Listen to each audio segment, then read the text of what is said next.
5 राज्यों के चुनावी रिजल्ट आपके सामने हैं, जहां पश्चिम बंगाल में 200 सीटों के साथ बीजेपी ने लगातार बढ़त बना रखी है। टीएमसी की विदाई अब तय लग रही है। तमिलनाडु के नतीजों ने सबको चौंका दिया है, जहां टीवी के सबसे बड़ी पार्टी बनकर उभर रही है। तो केरलम में यूडीएफ की सरकार यानी कि कांग्रेस गठबंधन की सरकार बनती हुई नजर आ रही है। असम में बीजेपी की सरकार बन रही है और पुडुचेरी में भी एनडीए की सरकार रिपीट कर रही है। बीजेपी की जिस तरीके से भगवा लहर इस वक्त पश्चिम बंगाल और असम में देखने को मिली है, उसका तस्वीर अब आप देखिए। लगातार जश्न मनाया जा रहा है और पूरे देश भर में जश्न मनाया जा रहा है। अब से कुछ ही देर बाद दिल्ली के बीजेपी मुख्यालय में प्रधानमंत्री नरेंद्र मोदी भी पहुंचेंगे, कार्यकर्ताओं को संबोधित करेंगे। और जब प्रधानमंत्री अपने कार्यकर्ताओं को जीत के बाद संबोधित करते हैं तो न सिर्फ उत्साह उनका बढ़ाते हैं, बल्कि आगे के लिए भी जो रास्ता है वो प्रशस्त करते हैं। आगे का रास्ता भी प्रधानमंत्री दिखाते हैं और ये बताते हैं कि जीत नहीं हो पाती अगर कार्यकर्ता उनके साथ नहीं रहते। समीर जी, आज का जो संबोधन प्रधानमंत्री का होगा, अगर उस पर बात कर लें तो आज किन बातों पर प्रधानमंत्री फोकस रहेंगे? बिहार की विक्ट्री के बाद तो हमने देखा था कि आइकॉनिक उन्होंने गमछा लहराया था, आज वो क्या करेंगे? देखिए, मुझे लगता है कि प्रधानमंत्री का सबसे ज्यादा फोकस बंगाल के चुनाव परिणाम के ऊपर होगा, क्योंकि वही भारतीय जनता पार्टी के केंद्र में, प्रधानमंत्री मोदी के केंद्र में रहा था। वो बंगाल की जीत पर बधाई जरूर देंगे और मुझे लगता है कि उसके साथ ही वो आने वाले चुनाव के लिए वो कार्यकर्ताओं को भी संदेश देंगे और बताएंगे कि भाई अब इतने राज्यों में हमारी सरकार है, किस तरीके से काम करना है, हम्बल बने रहना है।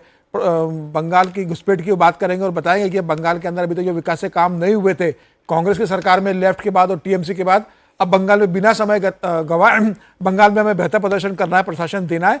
और मुझे लगता है कि कार्यकर्ताओं को उत्साहित करेंगे। लेकिन आज मुझे लगता है प्रधानमंत्री मोदी का भाषण सुनने लायक होगा। आज वो कई ऐसी बातें बोलेंगे जो शायद उन्होंने पहले जिक्र नहीं किया होगा। इतिहास के पन्नों का भी जिक्र होगा। बिल्कुल, श्यामा प्रसाद मुखर्जी का जरूर जिक्र करेंगे आज।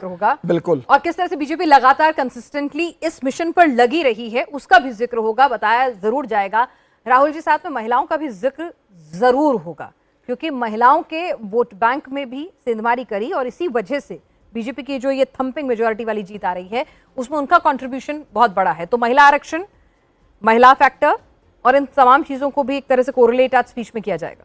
देखिए, बिल्कुल किया जाएगा। और महिलाएं जो हैं उन्होंने न केवल पश्चिम बंगाल के चुनाव में बल्कि बाकी राज्यों के चुनाव में भी जो है वो फैक्टर जो है सबसे बड़ा रहा है। अगर टीवी की बात करें तो भी यूथ और महिलाओं का फैक्टर ही सबसे ज़्यादा विजय के मामले में जो है वो सबसे बड़ा फैक्टर रहा है।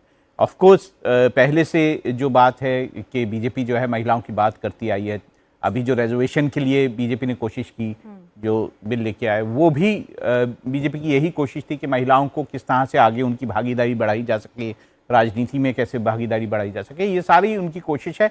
और महिलाओं की तरफ खास ध्यान भी देते हैं। हमको याद है कि जो उत्तर प्रदेश के चुनाव हुए थे उसमें महिलाओं ने किस तरह से बढ़ चढ़ कर बीजेपी को वोट किया था। वो फैक्टर जो था, महिलाओं ने बात की वहाँ पर सुरक्षा के मामलों की कि किस तरह से बीजेपी के राज में उनको बेहतर सुरक्षा मिली है। मुफ्त राशन की बात की उन्होंने। तो ये सारे फैक्टर्स महिलाओं को जो जोड़ते हैं या महिलाओं के लिए जो इंपॉर्टेंट है, वो फैक्टर्स जो है बीजेपी जो है वो हमेशा से उसका ध्यान रखती है और उसका फायदा बीजेपी को मिलता है। बिल्कुल। और आगे भी महिला वोटर्स को अपने साथ इंटैक्ट रखना है, तो यहां से एक narrative Bharatiya Janata party set करेगी। प्रधानमंत्री बताएंगे कि इंडिया अलायंस के जितने भी दल हैं वो कैसे महिला विरोधी हैं। महिला आरक्षण का भी जिक्र किया जाएगा।